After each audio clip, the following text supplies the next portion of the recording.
is the Chrissy Swan Show. In delicious news for a Wednesday, I love finding out what's on people's Spotify Wraps. It's the opposite of Tell Me Your Dream. I love hearing it. Yeah, it's the opposite of show me your baby photos, the pictures of your baby. Exactly. Tell me what's on there. Sabrina Carpenter has revealed who is on her top 5 for the year, and one of them is going to be shocking. We're going to talk about it before the end of the show. But now, Chrissy's clickbait. this fills me with sadness and empathy. What's happened? Megan Fox is pregnante. With Pregante. Machine Gun Kelly. With Machine Gun Kelly's baby. Is it their first one? I know she's got 4 with Brian Austin Green. That's their first as a couple, yes. So she's having her 5th baby. And she has broken up with the father of the baby. I can't tell you, it would be my worst nightmare. What happened? Why did they break up? Because she's only recently... Yeah, she's only just announced the pregnancy. Pregnant? Yeah, she's only just recently announced it. I mean, you never know how pregnant someone is because they could do it last minute. But she found his phone and it was full of gross, disgusting, cheaty things. That would be just such an awful moment in life to have that happen. Happened to a very close friend of mine and it was grim. I want to know this. Obviously, he knows that he's doing something that would upset her on his phone. Yeah. Where does he keep the phone? Because I know, I've got no interest in cheating. I couldn't be bothered. Got no interest. You've got no interest in a partner. I can't do it. I can only do a couple of things at a time. One of them is breathe. Okay, Yeah. so it doesn't leave a whole lot of free mental real estate. Sip a Diet Coke and breathe. Let's call it a day. Currently eating goat's cheese and crackers, and that's it for me at the moment. But my phone, I never know where it is really. That's why I've got my belly bag because I have to keep it on me. Where did he leave his phone? I'll tell you an example that I know. Instead of using iMessage, you're like the phone app on your iPhone, you would go to WhatsApp and potentially you have people under different names. Maybe if you're a guy talking to women you shouldn't be talking to, instead of calling her Brianna, you'll call her Brett. And so then if you were to go through your partner's phone, it just looks like one of their mates. But when people get suspicious and they start doing some digging, things come to light. Yuck. I know, it's a lot of effort. Like, do you know what I mean? There's the web of lies. Speaking of effort, why do people do it?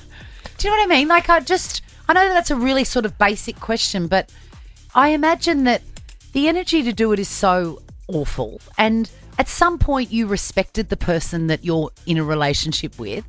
What happens to people that they... I feel like they do that and then they can still go home and see that person and have their life. I just can't imagine why you would do that, why you wouldn't go, hey, I'm just not happy, I'm not feeling it, you know? I know what you're saying, but there are so many reasons. Like, I feel like we could do an hour on it, on a phone topic as to why people cheat. Next year, can we? Because I just think it's so interesting. From 3 to 3:40, no music. And just 40 minutes of why did you cheat? Yes. And no anger. I just would love to be able to understand it. Yeah, get an insight. Let's move on to Reddit, our favourite website. An ex-friend is asking this Redditor, is that what you call them? Yeah. For $1,000 to cover her and her husband's expenses of coming home early from holiday. Now, I've read the story. Why did they come home early? It actually doesn't matter. It doesn't matter if you're sick. It doesn't matter. If you're an ex-friend, you should not ask for money. In fact, if you are a current friend, you should not ask for money. As in, no matter why they had to come home early? No matter what. I don't care if you need a new kidney. I don't care if you've... seriously, I don't care if you've gone to Bali and come off a scooter. That's on you. Because I have lent money to people over the years. You never see it again. You told me I didn't have to pay you back, Swanee. The Chrissy Swan Show. The Chrissy Swan Show. Let's do this. Chrissy's clickbait. More Sab Cap news. Have you noticed that she has not really commented, hasn't actually commented at all about the recent breakup between her and her very fresh ex, Barry Keoghan? She or her publicist are incredibly smart because I feel like that makes the articles in clickbait go away about it. I agree. Yeah.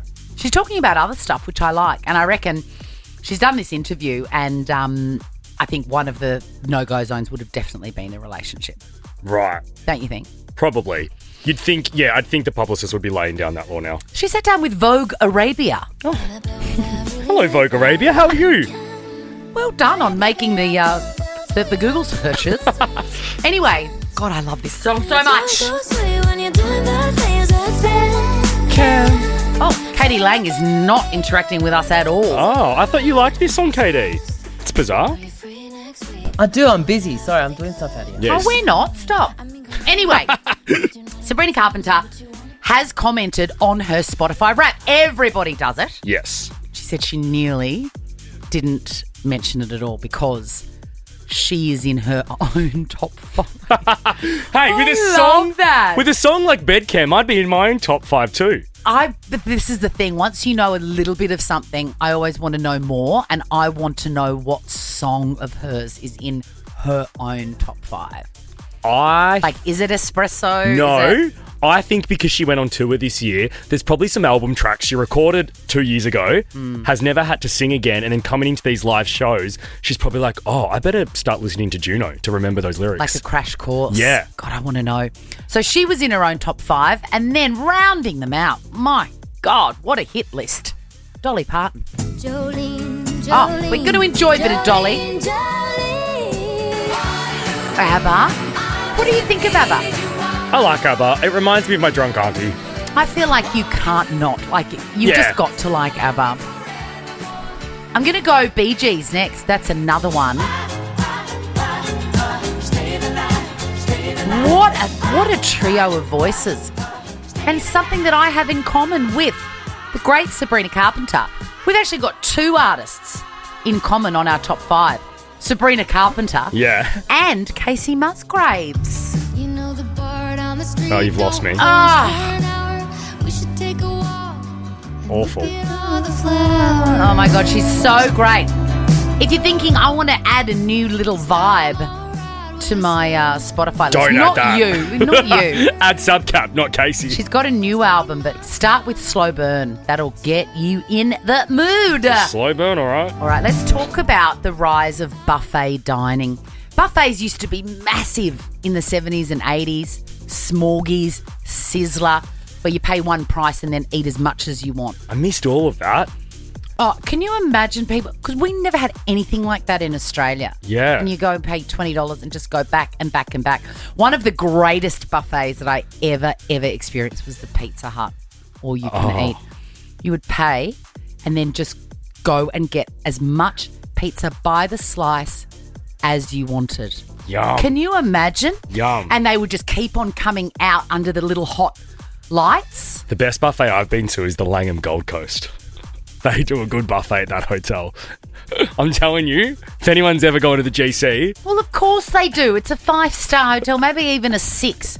We're not talking about that level. Okay, sorry, back to We're buffets. talking about the Cosy Lives. The Cosy Lives crisis has reignited Australians' love of the buffet. And I, for one, am here for it. The only problem is, and you do need to be careful. Yeah.